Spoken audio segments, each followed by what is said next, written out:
Lorenz Kraus confessed to us in our CBS6 lobby, but incredibly, he was not done talking. The very next day, he gave us an exclusive interview behind bars here at the Albany County Jail, where he talked more about his parents and his so-called statement to the American people.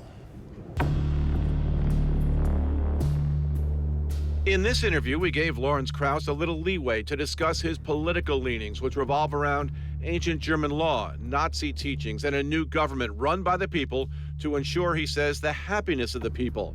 He has declared that New York State and the federal government should each be run by a board of trustees, and he has declared himself the initial trustee and thus immune from prosecution. One of my goals was to create a board of trustees for New York State, and to create that initial trustee, someone needs to know what to do. So I'm making the claim that I'm the initial trustee of the New York State Board of Trustees, and they would have prosecutorial immunity. In his orange jumpsuit inside jail walls, Kraus opened up more about his upbringing and his relationship with his parents. He matter-of-factly said it was a harsh relationship and not a loving one. Was it a loving relationship you had with your parents?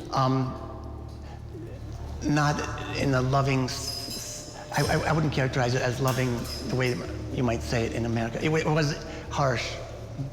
It was harsh. Oh, yeah. We wanted to hear more about the relationship that ended when, according to Kraus, he killed his father with his bare hand and his mother with a rope. But a member of the public defender's office who tried to shut down our interview after the first question finally succeeded in having Kraus taken away, taken back to his cell. Interview over.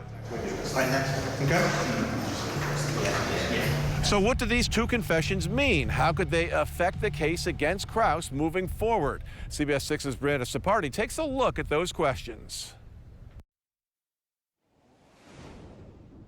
It's the on-camera confession that shocked the Capital Region and made national headlines, and it could become one of the key pieces of evidence in the case against Lorenz Kraus.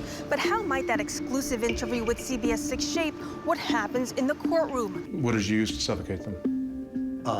For my father, my hand. For my mother, a rope. Riveting to watch, but is it admissible at trial? And how does one argue innocence with such a detailed confession? We're taking a closer look at the legal ramifications of that bombshell confession with attorney George LaMarche. How often do we see a case where the confession hinges on the media? One that the reporter got out, not law enforcement. Rare. Very rare that you see this kind of thing. And it adds sort of an interesting twist or an interesting dynamic to the case that you don't usually see. To me, it solidifies probably a conviction for the defendant. What makes this unique is that it's not in police custody. It appears to be completely voluntary. You have no mental disabilities that are affecting what you're saying here today? Correct. You're confident in what you said and clear of mind as you say all this? Yeah. What do you think the defense strategy will be here? I mean, I think the defense certainly has to make the argument that this was an involuntary statement. If they're going to argue custody, they're going to have to argue that the police were involved to some extent. And I think that there is some information to suggest that the police may have been somewhat involved. But if the police didn't control the interview, give Greg instructions on what types of questions to ask or how to ask them, it's very unlikely that that kind of an argument from the defense is going to be successful. So then you look to corroboration. Corroboration, indeed. Does that physical evidence line up with what Kraus confessed to on camera? Even if the defendant makes an admission that he did this and that he did it a certain way, once the bodies are analyzed, is there any evidence to suggest that the victims were not strangled or asphyxiated? Which parent did you suffocate first? My father, and after he died, my mother put her head on his chest, and she was there for a few hours, and then I finished her. If there's no evidence, maybe you have a stronger argument that this is just a person who is mentally unstable, who is making a false statement, and look at the physical evidence in the case to suggest that they died of a natural cause or they died of something else, which is now inconsistent with what he said. That could be a defense. And unlike the confession, the medical examiner's report hasn't been made public, so corroboration is still uncertain.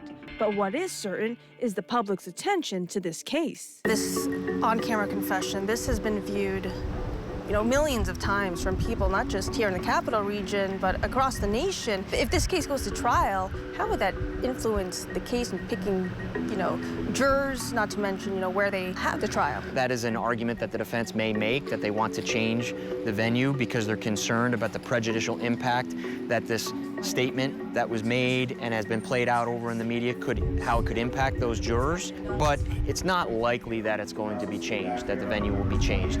More than anything, I would think they bring in extra jurors and they give the attorneys more time to question the jurors about any preconceived notions that they have or whether they have any prejudicial thoughts about the defendant, and they'll excuse those jurors. And we can't ignore the obvious. Him even talking about mercy killing, he wanted to end the suffering of his parents. I did the right thing for them based on the situation. I did my duty to them as a son. I mean, does that just scream delusional to you? Yeah, it's his thinking is not, it doesn't sound like sane thinking. It doesn't sound like normal thinking. It's not normal thinking. He may believe in his own subjective brain that he's doing something to help his parents, but clearly, objectively speaking, he is not.